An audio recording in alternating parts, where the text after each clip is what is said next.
કચ્છ મોરબીના યુવા સાંસદ વિનોદ ચાવડાના જન્મદિવસ પ્રસંગે મુન્દ્રાની વિવિધ સંસ્થાઓ દ્વારા સેવાકીય પ્રવૃત્તિઓ હાથ ધરાઈ હતી. મુન્દ્રા શહેર ભાજપ અને મુન્દ્રા બારોઈ નગરપાલિકા દ્વારા ગાયોને ઘાસચારાનું નિરણ કરાયું હતું. તેમજ શહેરની દેવસિંહ સારંગ પ્રાથમિક કન્યા શાળામાં છાત્રાઓને શૈક્ષણિક કીટનું વિતરણ કરાયું હતું. શહેરના આંબેડકર નગરમાં વોર્ડ નંબર 5ના કાઉન્સિલર હરિ ગોહિલ દ્વારા બાળકોને અલ્પાહાર કરાવવામાં આવ્યો હતો. મુન્દ્રા બારોઈ નગરપાલિકા પ્રમુખ રચનાબેન જોશીએ જણાવ્યું હતું કે શહેર સુધરાઈ તેમજ રોટરી ક્લબ અને રોટરેક્ટ ક્લબ દ્વારા ભુજની ઇન્ડિયન રેડક્રોસ સોસાયટીના સહયોગથી બ્લડ ડોનેશન કેમ્પ યોજાયો હતો. રોટરી ક્લબના પ્રમુખ બલદેવસિંહ જાડેજાએ રોટરેક્ટ ક્લબ તરફથી યુવા સાંસદને જન્મદિવસની શુભેચ્છાઓ પાઠવી હતી. આ સેવાકીય પ્રવૃત્તિમાં શહેર ભાજપ પ્રમુખ અરવિંદ પટેલ, શહેર યુવા ભાજપ પ્રમુખ કરણ મહેતા, સુધરાઈ કારોબારી ચેરમેન ભોજરાજ ગઢવી, પૂર્વ નગરપતિ કિશોરસિંહ પરમાર, દયાલાલ ગોહિલ, દિલીપ ગોર, ધંભાઝાલા તેમજ વિવિધ હોદ્દેદારો અને કાર્યકરો બહોળી સંખ્યામાં જોડાયા હતા.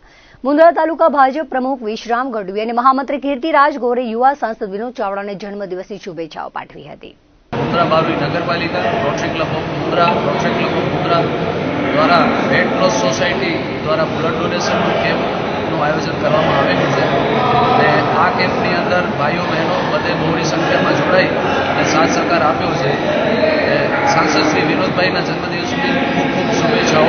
બારોઈ નગરપાલિકા, મુન્દ્રા સંગઠન, વિવિધ સંસ્થાઓ સાથે મળી અને શુભેચ્છાઓ પાઠવી રહ્યા છીએ. આજે આદરણીય સાંસદશ્રીના જન્મદિવસ નિમિત્તે સવારે ગાયોને ગૌસેવામાં ભાગરૂપે એક ગાય માતાને નિરણ આપ્યું. પછી ત્યારબાદ કન્યા શાળાની અંદર બાળકોને પાઠ્યપુસ્તક અને સાથે બોલપેનનું વિતરણ કર્યું. ત્યારબાદ અત્યારે સાંજે મેગા બ્લડ ડોનેશન કેમ્પ, જેમાં Rotaract Club of Mundra, Rotary Club of Mundra અને મુન્દ્રા બારોઈ નગરપાલિકા સાથે મળી સંયુક્તમાં મેગા બ્લડ ડોનેશન કેમ્પ પણ થઈ રહ્યો છે. તો આપના માધ્યમ દ્વારા હરિભાઈ વિરમભાઈ નગરપાલિકાના કાઉન્સિલર છે, એમની પ્રેરણાથી પણ આજે ખૂબ સારામાં સારો આ કાર્યક્રમ થઈ રહ્યો છે. તો ફરી એકવાર આપના માધ્યમ દ્વારા સાંસદશ્રીને શુભેચ્છાઓ પાઠવી છે.